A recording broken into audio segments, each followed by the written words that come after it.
Bonjour, donc on se retrouve aujourd'hui pour un nouveau tuto sur Ryzen 6.5 débutant, voire même les versions avant ou après, peu importe, l'objet de ce tuto fonctionnera sur quasiment n'importe quelle version de Ryzen. Je fais ce tuto pour donc débutant, pour répondre à la question d'un abonné qui avait des difficultés avec les assignations de substitution. Il avait des difficultés dans la compréhension, à savoir un peu à quoi ça servait. Je vais prendre un exemple tout de suite. On va créer un subtractor. Et vous le savez, ou si vous ne le savez pas, on a la possibilité d'éditer de nombreuses fonctionnalités d'un module par des assignations de substitution. C'est-à-dire, soit on va affecter le mouvement ou la numérotation d'un élément à une touche de votre clavier, ou à un contrôleur de surface. Je le rappelle, ce sont des machines qui permettent de bouger comme les DJ avec des faders ou des potards, qui nous permettent donc de jouer en temps réel, de faire bouger ces potards. Et pour qu'il y ait une interaction entre votre module et votre machine extérieure, il faut bien qu'il y ait une assignation qui soit faite, une reconnaissance quelque part.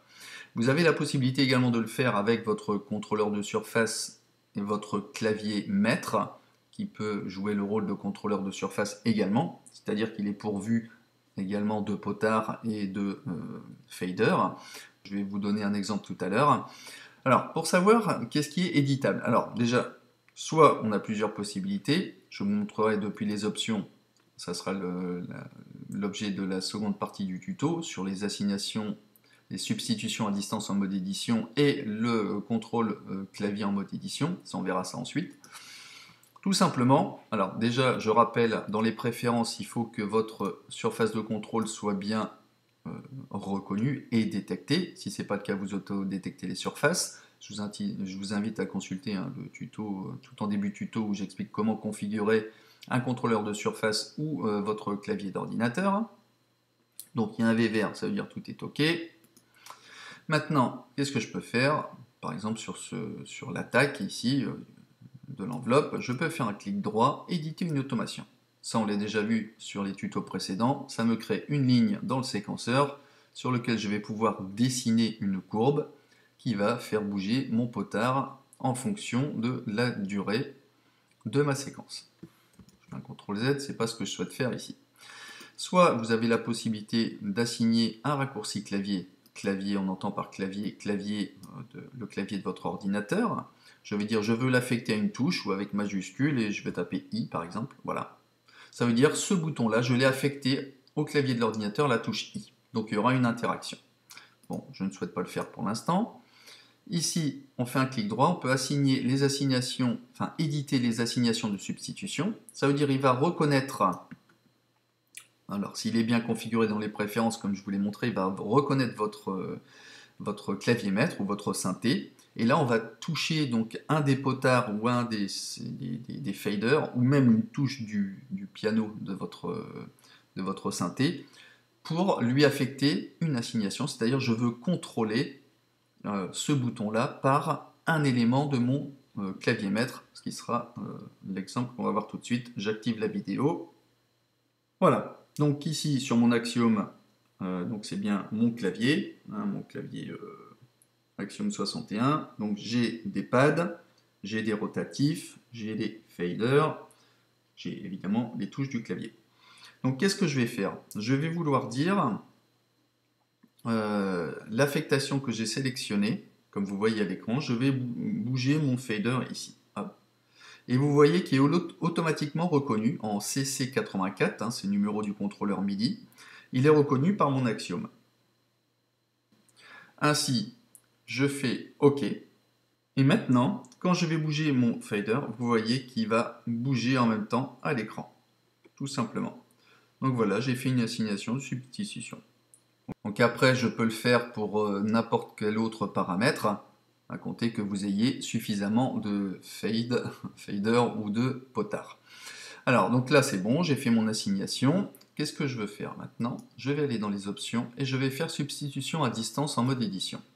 Qu'est-ce qui se passe? Donc là, il m'affiche tout ce qui peut être éditable, aussi bien avec des flèches bleues qu'avec des ronds jaunes.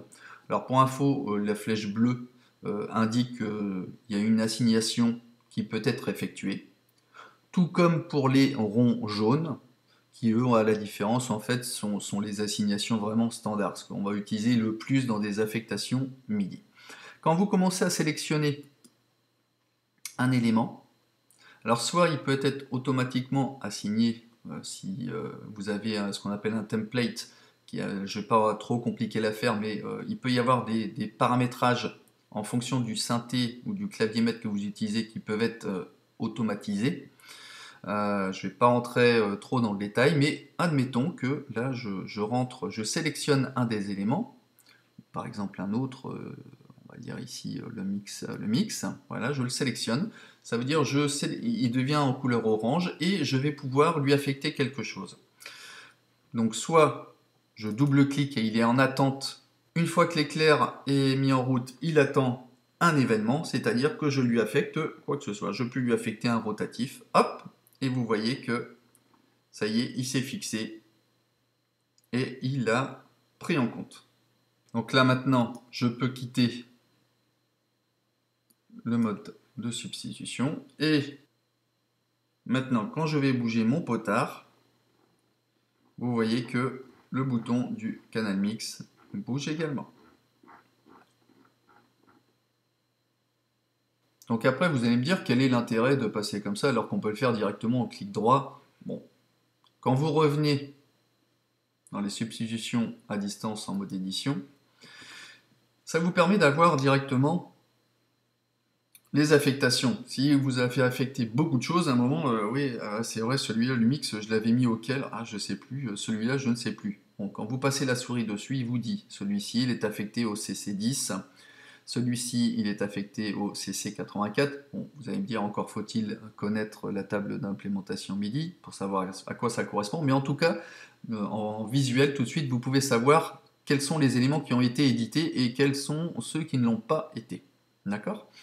Alors, on quitte ça. Ici, vous avez la possibilité, j'en parle brièvement, mais sans entrer dans les détails, les substitutions à distance supplémentaires. Donc là, vous avez vraiment d'autres choses qui sont un peu plus particulières, avec donc plusieurs choses. Je vous laisserai découvrir si ça vous intéresse. Les retours à zéro, de l'auto-quantification, donc des choses, de l'accordeur, déplacer une boucle. Donc ça, sont des choses qui sont, je dirais pas moins utiles, mais qu'on utilise moins par défaut. Hein. Donc là, après, vous verrez, même par rapport à mon axiome, il y a plusieurs événements qu'on peut déclencher qui sont un peu plus complexes, enfin pas plus complexes, mais qui sortent de l'utilisation principale qu'on pourrait faire du module.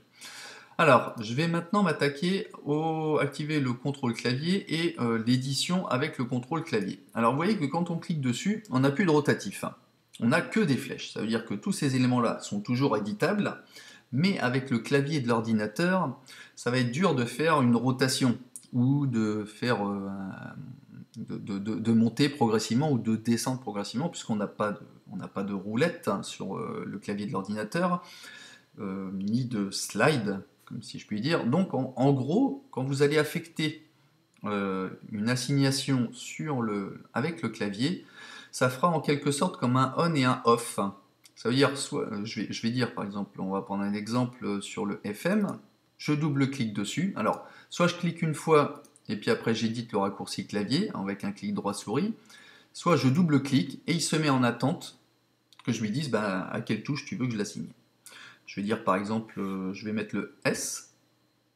Donc il me dit, voilà, tu l'as affecté au S. C'est bien. Je le désactive. Voilà. Et vous voyez que si j'appuie sur le S, et bien là il ne se passe rien. Vous voyez que le S, il active ici le magnétisme. Vous allez me dire à quoi ça sert, là, c'est quoi ce truc? Alors, tout simplement, vous montrer de l'intérêt, c'est que vous pouvez avoir un double contrôle avec votre clavier. Quand vous êtes en mode activer le contrôle du clavier ou non. Par défaut, il ne tient pas compte des affectations du clavier que j'aurais pu faire sur un module si activer le contrôle clavier n'est pas enclenché. Donc par défaut, je sais que j'ai fait exprès de prendre la touche S parce que le S, il active ou il désactive le magnétisme par rapport au séquenceur.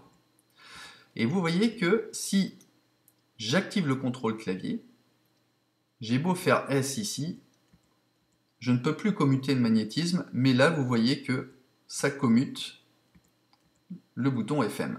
Alors en position 0 ou en position maximale à 127. On n'a pas d'intermédiaire, c'est comme un bouton on et off. Voilà. Donc n'oubliez pas, s'il y avait des affectations que vous aviez de base pour utiliser le séquenceur et que ça ne fonctionne pas, ayez le réflexe d'aller dans Options et de désactiver le contrôle clavier de façon à récupérer vos raccourcis. Bon, le mieux serait quand même, c'est d'affecter des touches qui ne sont pas déjà utilisées pour le mode séquenceur ou autre. C'est pas évident, on peut toujours faire avec des majuscules, avec faire maj ou avec un contrôle plus une lettre pour éviter de tomber sur une assignation qui a déjà été faite.